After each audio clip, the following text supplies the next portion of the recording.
Discouragement equals disempowerment. I want you to be in a good place, a good state of mind, a thoughtful and a strategic mindset before you just throw out the thing, quit the relationship, quit the job, quit the dream, especially if it's right. You know, if you're in the right place or the right relationship or the right job or the right career or the right industry, the right moment, just because it feels bad doesn't mean you should quit. The very first question that I might ask when someone tells me they want to quit something is I'm going to ask this question. Is this decision you're about to make strategy or discouragement?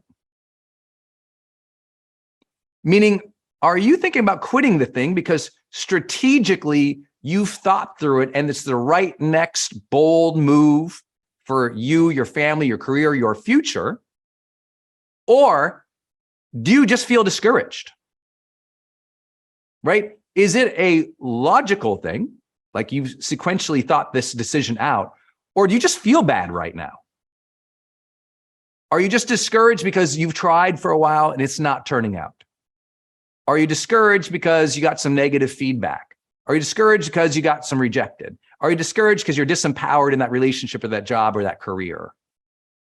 And a place of discouragement is not the same as empowerment.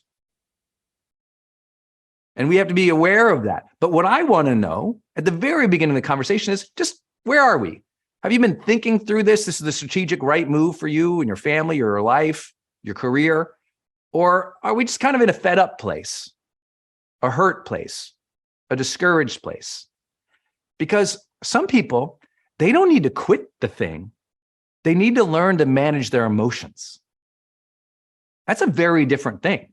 Because many people, they're in the right thing, but they're lacking that emotional connection or emotional intelligence to deal with the realities of it. I'll give you an example. I don't know if who's ever had a hard job before. Like, it was hard and you were failing and you sucked, or maybe you started your own business and the first year, I mean, it was terrible. You felt like a failure the whole time. People are like, why are you doing that? Spending your time there. The neighbor's making fun of you, talking behind your back, and you're like trying to get it going and you're putting so much into it and it's not happening. It's discouraging. And you go, I'll quit this opportunity. I'm just going to quit this effort. I'm going to quit my dream. Well, the reality is maybe the dream was strategically the right decision. The opportunity was strategically a good bet. But what happened was you got emotionally hooked, and your feelings of how you're dealing with that difficulty made you make a decision to throw out the thing, when really, if it was the right thing, you needed to learn to manage your emotions better. In every relationship, there's going to be a time when it feels bad. In every new startup, every new entrepreneurial idea, every company, there'll be times when it just feels bad. That's life. The strategic mind has to say, okay, even though this feels bad, if I'm in the right place, can I learn to honor the struggle? Can I learn to turn that discouragement into curiosity or even interest? Can I learn to take that disempowering feeling and find a way to bring joy into this thing that right now kind of sucks? You know, I remember, and this applies at the most simplistic levels in our lives. It really does. How discouragement allows us to quit things. I'll give an example. Have any of you ever applied for a mortgage? Anyone ever gone through? How about any entrepreneurs? If you've been an entrepreneur and applied, if you're an entrepreneur and you've applied for a mortgage, that is a particular kind of hell. You know, they don't believe in you. They don't trust your income. You might earn more than your neighbor. They don't believe you. It's an awful process. I've been through it multiple times in my life. And every time I'm like, after the fifth call or the millionth request of a document that's stupid, I get discouraged. I get angry. I get fed up with it. I go, I'm out. Well, it's right for me to keep trying to get that mortgage for us to get the house. That's a strategic right decision. We chose the city, we chose the house, but I get discouraged in the process and I'm like, screw this. And I want to quit. And Denise, my wife, she's always like, it's just paperwork. We'll get through it. Let me help you with it, or let's do this. And she'll save the day.